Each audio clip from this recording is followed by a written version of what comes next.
আমি তখন বললাম যে তাহলে কি ঢুকতে গেলে আমি কি ভিসা পাসপোর্ট দেখাবো? আমার স্টেটে আমাকে কি ভিসা দেখাতে হবে, পাসপোর্ট দেখাতে হবে? इतना हैरान हुआ मैंने पुलिस को भी यही बोला।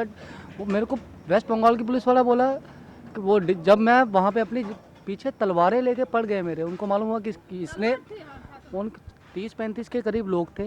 कहाँ से शुरू हुआ ये? जामवाड़ा में जब मैं था, सारे के सारे डॉक्यूमेंट्स थे उनसे लिखवा रहा था, तो शाम हुई तो मैंने कहा कि सीपीएम के लोग थे, तो मैंने उनसे एक बात पूछी, उन्होंने घेर लिया तुम कौन हो? तो मैंने बताया ऐसे दिल्ली से हूँ मैं, और यूथ फॉर जस्टिस से और यमुना सत्याग्रह से हूँ मैं। तो मेधा दीदी के साथ बात हुई थी कि इस समय देश के लोगों को वहाँ जाना चाहिए, इसलिए मैं आए इस सच्चाई जानने के लिए, और यहाँ शांति कैसे हो पाएगी इसलिए आए हैं। जब वो सारे का सारा उनको मालूम हुआ कि उन्होंने लोगों को लोग मेरे को आगे बता रहे थे कि प्रभाकर भाई, सुनील भाई, ये लोग हमसे पूछ रहे हैं कि ये तुम बंदा तुम्हारे पास खड़ा था, ये तुमसे क्या पूछ रहा था और तुमने क्यों बताया कि ये घर किसने जलाया, तो साले तुमको जिंदा जला देंगे, ऐसा बोला उन्होंने। हाँ, ऐसा बोला कि तुमने उसको क्यों बताया, तुमको जिंदा जला देंगे।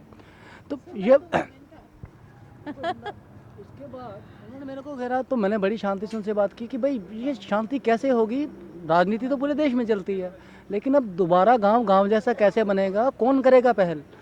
तो उन्होंने मेरा नाम पूछा, मैंने कहा सुनील, तो मैंने कहा भाई आपका नाम, तो उसने बिल्कुल ऐसे विलन वाले अंदाज में बोला, ऐसे करके देख के दुखी राम, बिल्कुल बिल्कुल भाव शून्य चेहरा बना के कि जैसे शूट करने जा रहा हूँ। मैंने दूसरे को पूछा भाई साहब आपका नाम, दुखी राम। तो सारे ऐसे एक डरा देने वाला माहौल पूरा बन गया वहाँ पे।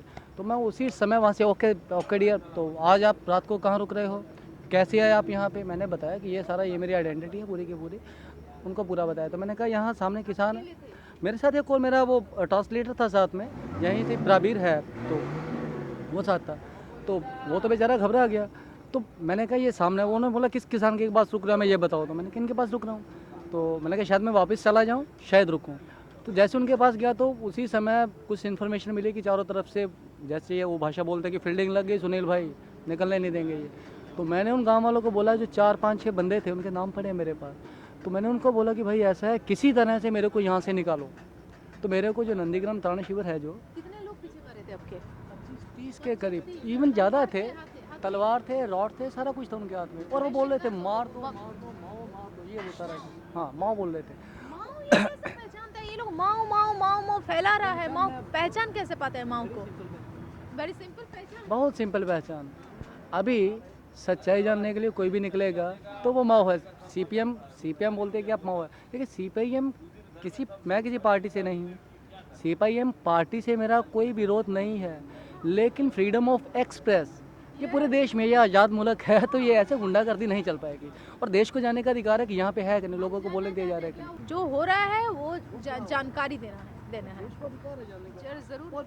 जब हम बोले कि ठीक है, तो उनके एक बंदे के पास मोटरसाइकिल थी, चंदन करके उसका नाम था। तो मैंने कहा चंदन भाई तुम मुझको शिविर तक और इस लड़के को पहुंचा सकते हो? तो बोला ठीक है। उसने मोटरसाइकिल स्टार्ट की।